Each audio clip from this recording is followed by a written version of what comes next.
이분들이 단순히 경제적으로 나아지는 것 외에 정서적으로, 정신적으로 회복되는 것이 굉장히 중요하다. 개인회생 하는 사람들이요. 최저생 계획100원 다 갚아야 되니까 30% 넘어가는 일이 훨씬 많지 않나요? 그렇네요. 네. 굉장히 예리하셨어요. 그거를 토대로 분석을 해보면은 여전히 30%를 넘게 될 것이므로 우울감이 지속될 수밖에 없겠네요.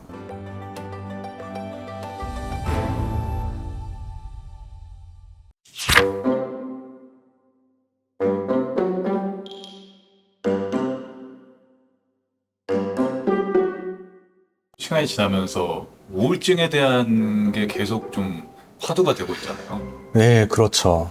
회생 신청까지 하려고 하는 분들의 상당수가 우울감도 갖고 계시지 않나요? 네, 맞아요. 이번 주에 제가 상담한 분들 중에 한강 가려고 했다라는 분이 2분이나 있었어요. 이번 주만도. 저에게 상담 오시는 분 중에 그런 얘기가 참 흔해요. 사람이 죽을 생각을 쉽게 하진 않거든요. 동물이 죽을 생각을 하지 않듯이 우울증이라는 질병이 없다면 사람은 결코 죽을 생각을 안 해요. 얼마나 우울하시면 그런 생각을 하실까라는 생각이 들어서 개인회생을 하시는 분들이 많이 저에게 상담으로 오실 때 우울감을 호소하시는데 이게 과학적인 근거가 있는 건가? 라는 걸 한번 관심을 가지고 논문을 찾아봤어요. 미국에는 그런 연구가 굉장히 많이 됐더라고요. 미국은 1990년도에 이런 개인회생, 미국으로 보면은 이제 파산법 챕터 13인데 이 개인회생 사건이 굉장히 증가했나 봐요. 채무자들에 대한 연구가 이루어지고 이분들이 단순히 경제적으로 나아지는 것 외에 정서적으로, 정신적으로 회복되는 것이 굉장히 중요하다라는 거를 사회적으로 깨달아서 그 부분에 대한 서포트도 함께 고민을 하고 있어요. 반면에 우리나라는 이 부분에 대한 고민은 아직 정부 측면에서는 없는 것 같아요. 이런 정신적인 부분을 챙기지 않고 단지 경제적인 것만 챙기고 있는데 우리나라에서도 최근에 2017년도에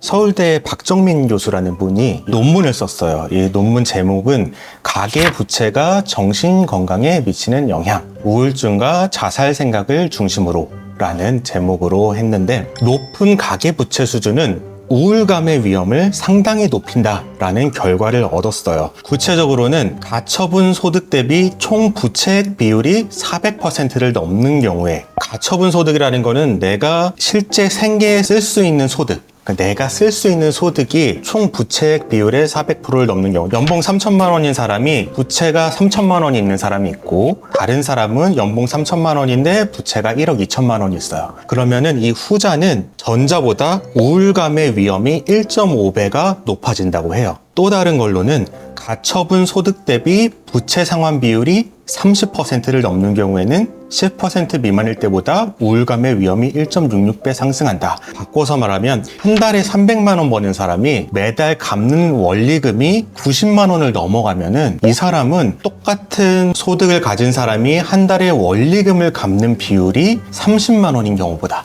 90만 원 이상 갚는 사람은 우울감의 위험이 1.66배 상승한다는 결론에 이르렀습니다. 여기서 정신건강이란 그럼 뭐냐? 개개인이 자신의 잠재력을 인지하고 일상생활에서의 스트레스에 적응할 수가 있으며 생산적인 활동에 참여하고 자신이 속한 공동체에 기여할 수 있는 상태 라고 정의를 해요. 본인이 우울감을 겪고 계신 분들은 이것 중에 무엇인가가 결여되어 있는 걸 알 거예요.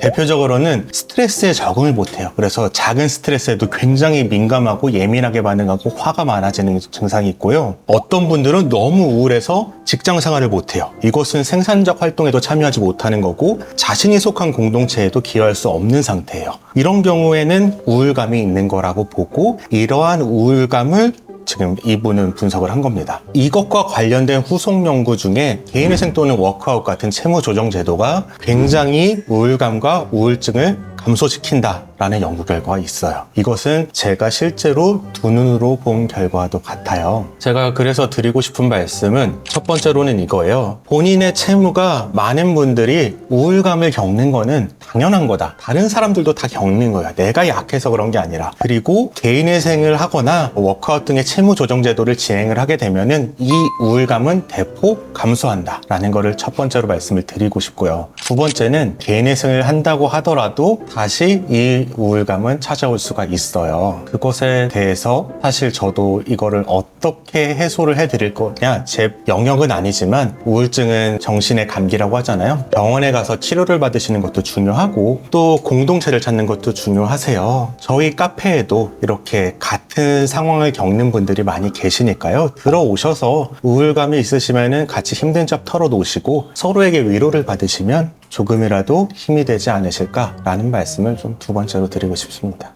근데 이거 수치 보면 의미 있는 게 가처분 소득 대비 상환의 비율이 30%가 넘는 경우 우울감 위험이 상승한다는데 네. 개인회생 하면은 회생 계획100원 다 갚아야 되니까 30% 넘어가는 일이 훨씬 많지 않나요? 아, 그렇네요. 네. 굉장히 예리하셨어요. 그거를 토대로 분석을 해보면은 개인회생을 하면은 가처분 소득 대비 총 부채액의 비율은 줄어들 것이기 때문에 그 부분에 있어서 우울감의 위험은 낮아지겠지만 가처분 소득 대비 부채 상환액 비율은 여전히 30%를 넘게 될 것이므로 우울감이 지속될 수밖에 없겠네요. 빨리 카페로 오셔야겠네요. 네, 이것들을 저희 카페로 오셔서 한번 글도 쓰시고 요즘 점점 많은 분들이 글을 써주셔서 좀 활성화되고 있으니까요. 본인의 생활 나눠주시고 저도 시간 되는 대로 그곳에 제 일상도 올릴 테니까 많이 오셔서 참고하시면 좋을 것 같습니다.